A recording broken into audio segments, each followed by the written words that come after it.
He's on his stomach, and you have the grunt going to punch him. Instead, why don't you have him grab him by the head and just kind of rip off the head. Pull. Snaps the neck. And there you go. Nice. Good. That looked good.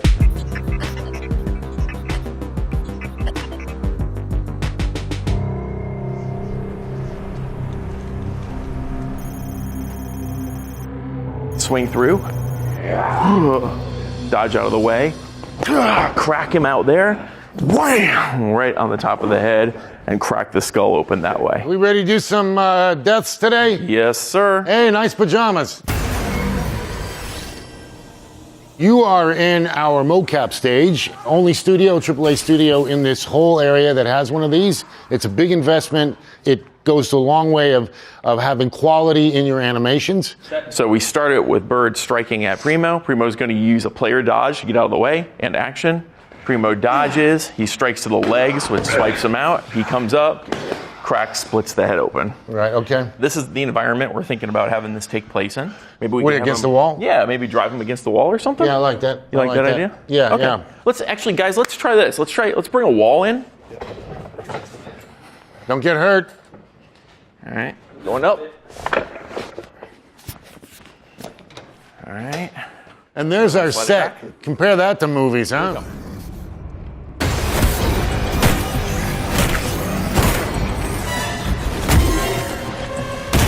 This is Chris Stone. He's a chief creative officer, and he was the one who kept telling me I need to buy one of these, so we did. This is Primo, animation director, and been working with me a long time. And Bird here is new, but he knows how to run one of these, and this is his office.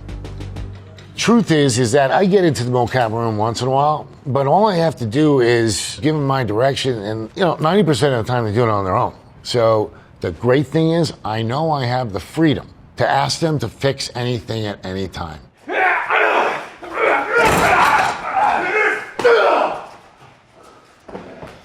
Without a doubt, without this stage, we wouldn't be able to hit the quality that we want on this project. Having these guys suit up and being able to do this stuff, being able to prototype character styles and things like that. When you have a big old monster with tentacles and giant arms, there's not reference for how that moves. So being able to have someone on the stage to move around, figure that stuff out, it's pretty critical in finding that. What you see around here, every one of these little guys, the blue lights, those are our cameras. Those cameras are basically snapping somewhere in the neighborhood 200 to 300 images every single second. From the second we hit record, those things strobe a light. Now, you can't see it with your eye, but the cameras are picking it up, and what they're doing is they're reflecting off of every single one of these little markers, even on the virtual camera here, right? So as they move, for every second, we're getting 300 samples of their motion. Same thing with this. Our virtual camera allows us to basically have a full virtual production studio here. So in the same way that a director would have a camera or a cinematographer would have a camera on a set, we use this on our motion capture stage. What are those guys going to look like? I can see that over there. I can see that on my camera here. And I know exactly what every single composition is going to be. So when Glenn comes in, I can show him this and say, hey, thinking about something around in here for this kill. What do you think about that? I'd love to frame this a little bit more, get a little tighter on Jacob's face, get a little bit more of that baton splitting his head in half. We can see what that looks like right on the spot. So yeah, that's kind of it. Everything in this stage is markered up with these little markers so we can track everything. Weapons, guns, batons, you name it. We get everything we need.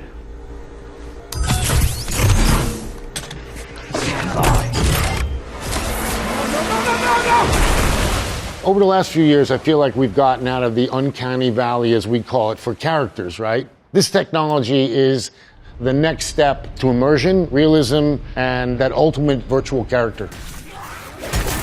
As an animator, I've been doing it for over 20 years. To get that realistic animation, I could do it, but it'll take me a week. But we come in here, we get it knocked out in an hour. And as we said, the realism matches the technology we have now. We have no choice, otherwise it won't match. It'll be cartoony in a realistic environment. So this is essential. We even had contortionist type work done that was really great for some of our characters with just some twisting and arms bending and Sometimes we'll have to put arm extensions on to be able to get this sort of long, big extended arm, or we'll take sandbags and we'll weigh his body down and have him drag himself on his belly. And that's actually one of the most fun parts of doing motion capture, is figuring out creative ways to make things look strange and creepy. We act to what we see on screen. So then I know for my stepping, I need to really accentuate my arms because I see how it's working on the creature there. And we can also tune it real time.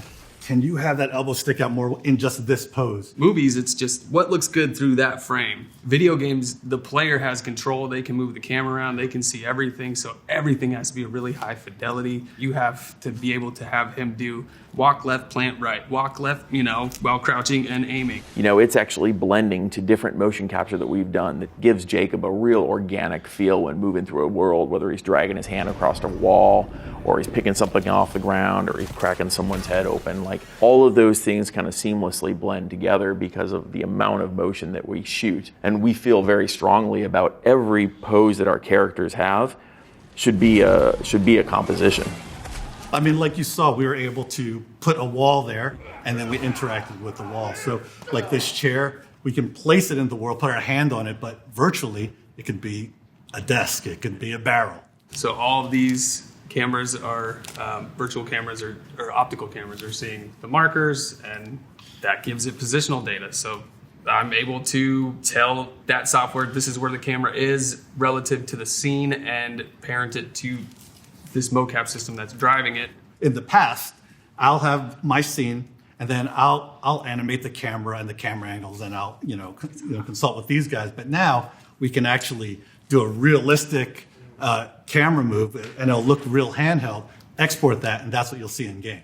Again, it's fidelity, fidelity, fidelity. From the early days of mocap, when you would look at motion capture data and you're like, man, I'm gonna have to do some salvaging in here, like a reconstruction, and the feet never planted properly, and God forbid you actually touched something. I mean, it was rough. You think about a film that runs at 24 frames a second, right? That's when you go to see a movie. That's how many frames of data you're seeing for every second. We're getting 300 frames for every second of action in here out of these cameras. That's how much data and fidelity we're getting with them moving around. If a grunt is grabbing Jacob and pinning him to the ground and putting his fingers into Jacob's eyes, like, you are getting every motion in there, every single exact motion relative to one another. I mean, just that sort of fidelity and resolution.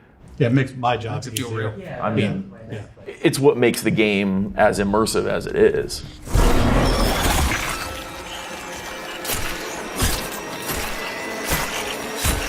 The way to look at it for quality is that we used to have to rent a mocap stage, and we would get it once every 5 weeks for like 3 days. And we'd have to get all our shots done in those 3 days every 6-8 weeks. Oh, easily. Now, we can come here every day and just shoot one shot if we want.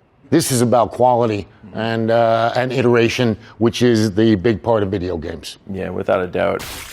When we would rent a stage, we would have to cram 100, 200 shots into a single day.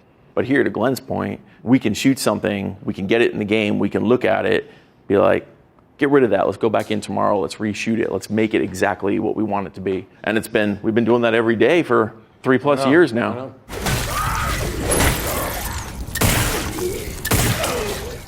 If after the fact we look at that paired kill and we're like, you know what, I think the camera could be better here, we don't even need to reshoot it. We can actually bring that animation data, that kill, back up, because I'm looking at that scene right through that screen. I can author a new camera on the fly for that same action that I might have shot 2 months ago. We run a Vicon system in here, which is top of the line motion capture system, and it has what's called a live link with Unreal Engine, which is what we use. We can bring our game levels right into the capture session. And again, that's not something we've ever been able to do. We just made a big change to the way our weapon switching works because of feedback that we got about how it needs to function while moving and the speed and everything. And so on previous games, we would have been like, there's no way. But we came in here, we shot some new actions for it, we plugged it in, we tried a few different versions very, very quickly. I mean, within a day. I remember the crouch. We first put the crouch in and it looked hunched over or whatever. And that was even mocapped. But the person who did it didn't realize how they were doing it. Like, they don't know that you gotta be cool sometimes. it worked and all that, but they're like, don't worry, we got it. And next day we had a new crouch in there.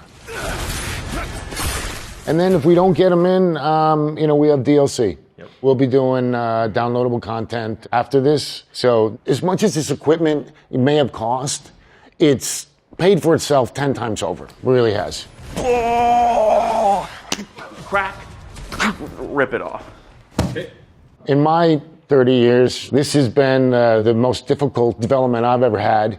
At the same time, it's starting to feel really rewarding. We were here, 9 days? We moved into this?